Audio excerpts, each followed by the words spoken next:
Right, we had our messy activity with the toothbrush spraying paint all over the leaves. I'm going to show you the same exercise but in a slightly less messy way. So again, I'm going to lay leaves in a nice pattern over the paper, and I'm picking leaves that have different and interesting shapes, trying to get them all different from each other and trying to lay them out in a nice design. So just getting a range of different shapes, maybe have one or two touching each other. That's enough to show you. Now what I've got here is a piece that I've torn off a cleaning sponge, and it's got some lovely bumpy textures. So now this time, instead of spraying, I'm going to dab the paint on from the sponge. Now it will stick slightly to the leaves, so you need to hold them down. But you see, it's not making a flat painting pattern. It's got a sort of holy lacy pattern, which is really nice. Holding each leaf down, and again it's going to get a little bit messy on your fingers, but not as bad as all that spraying. So I'm just dipping the sponge into the paint and dabbing it on the paper, just trying to be careful that my leaves don't move around.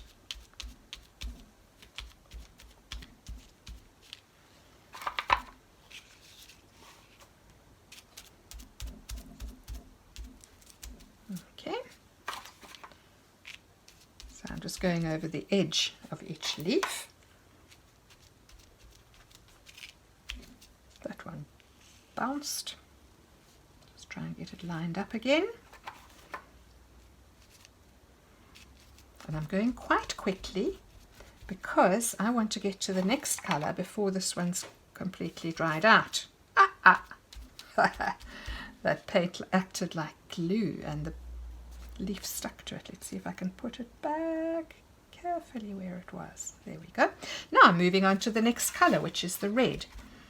And you see this is still a little bit wet, so let's see if the colours mix and blend.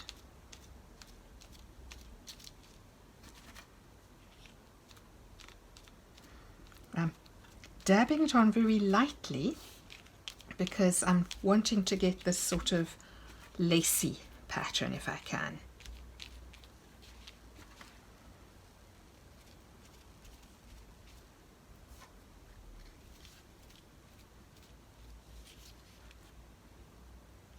You do have to be careful that they don't move, otherwise we'll spoil the effect.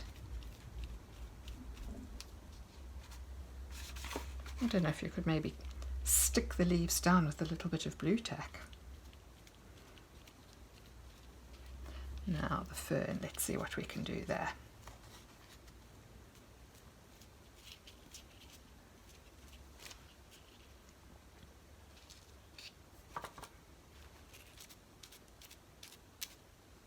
So when we do the one with the toothbrush, we don't have as much of a problem with the leaves getting stuck to the paint, but we also have more mess. Mess isn't always bad. Okay, and now I'm going to move on to the blue. So I won't put it everywhere. I haven't really done anything around this leaf, so let's use the blue for that. Now there is a little bit of red still on the sponge, so those colours are going to get mixed together.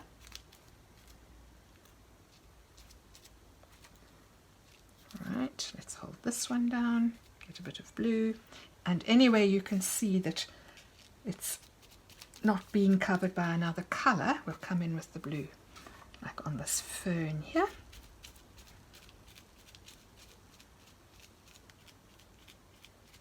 Just dab, dab, dabbing. Okay. Now I really should wait until everything is dry, but I quickly want to show you what's happened. So let's take these leaves off. One. So we get a much stronger effect than with the spraying from a toothbrush, because the paint is thicker this way. But see, that gives rather a nice effect. Now with either that one or this one, depending on how thick your paper is, and you might want to do it on brown paper, once it's dry, it's something that would be quite nice to use as gift wrap, or even to cut out little pieces from it and stick them onto card to make gift cards. So those are some ideas you can use for your leaves.